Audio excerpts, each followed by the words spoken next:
you fund that tax, how that would not hurt this budget of $17 million, because as I said, there's waste in this budget, and I just mentioned some of it to you, and I know what I'm saying. This budget needs to be looked at again and see if we can't do something to reduce the millage rate, which will attract businesses and house developers in the city, and that could be done at the next council meeting. Applaud somebody.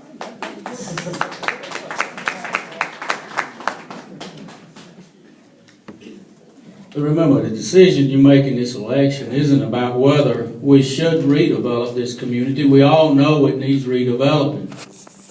It's just whether we should do it from the top down or from the bottom up. We got to empower the community to do that, and we're neglecting the community. And you take care of the community, they will start growing there.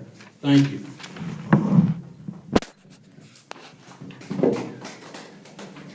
Vote yes on SPLOST. And I think that's the first thing that we could do.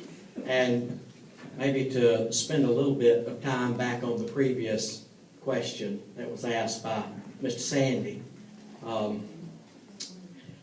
Last time we were asked if we would pledge not to support an increase in benefits, and pretty much everyone said they would not vote an increase in benefits. And that really does seem to be a big issue in our town. As I've spoken to many of you, the issue seems to be more one of increase than cutting entirely. And so again, I say that I support no increase to benefits. And like the other people said, I don't think that most of us would need the health care benefits or that kind of thing anyway. In fact, most of the time, if you've already got coverage under another health care plan, you can't take the coverage anyway, is the way the law usually works. So I don't think most of us would be partaking in that. An incentive for young families to want to relocate into West Point. My daughter lived in Atlanta for 10 years and wanted to come home, and she needed an incentive to move back here. She had come back several times looking around trying to figure out where she would live if she moved to West Point. And then Harris Creek subdivision, that was her incentive to move back. She knew there was not a school here that her child would be attending, but the subdivision was one of her incentives. So I think incentives for young families to move to West Point will be what we need to start with. I would say in 5 words, I guess, would be jobs, housing, education, and most important is that we need to work together, and some of you need to be fruitful and multiply. I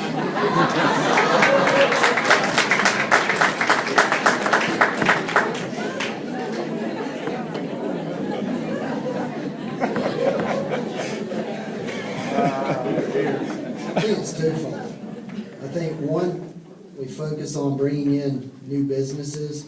Bringing businesses will bring employees to those businesses. And secondly, we use our greatest resource here is our river. Why couldn't we have done what Columbus did, or what Columbus is doing with their river, making the water park with the rafting? We could have done something like that here. We still can. But if we continue improving and focusing on our youth sports and our recreation and bringing in business, I think the two will work together to bring more people.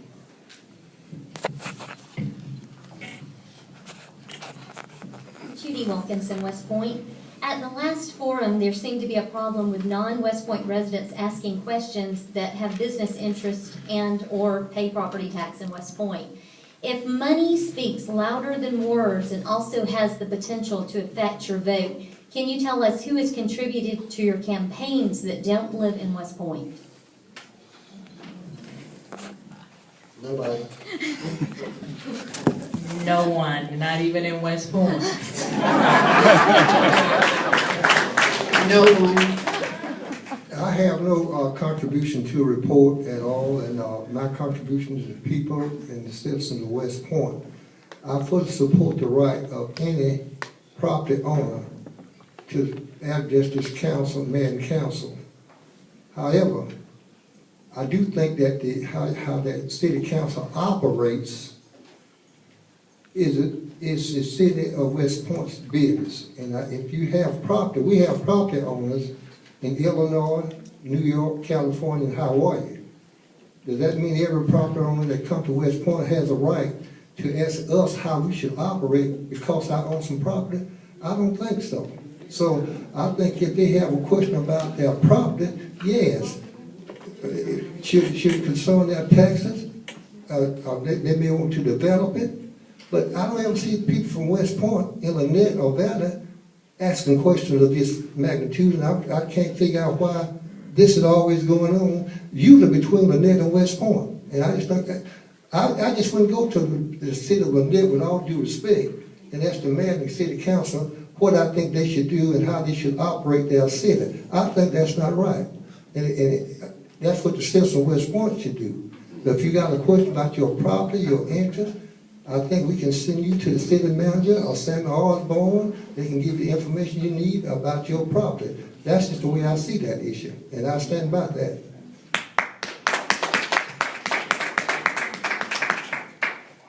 With all due respect to Mr. Gillum, I think that if you pay taxes in the city of West Point, if you're a business owner, you have voice. And everyone should have voice.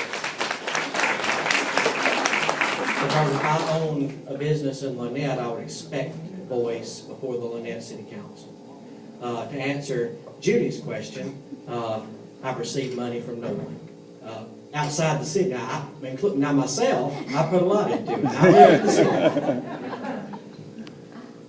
I filed all of mine on the Georgia ethics. We are required to do that. And you can go online and see who gave to me and how much I gave myself.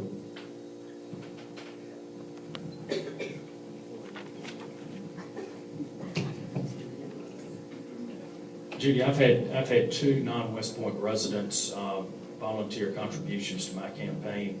One was William Hughley, the other was Pate Hughley.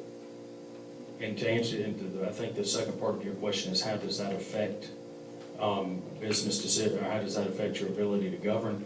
Both of those individuals are involved significantly in one of the most important businesses in West Point and West Point Industries. And I, as Jerry Ledbetter said, think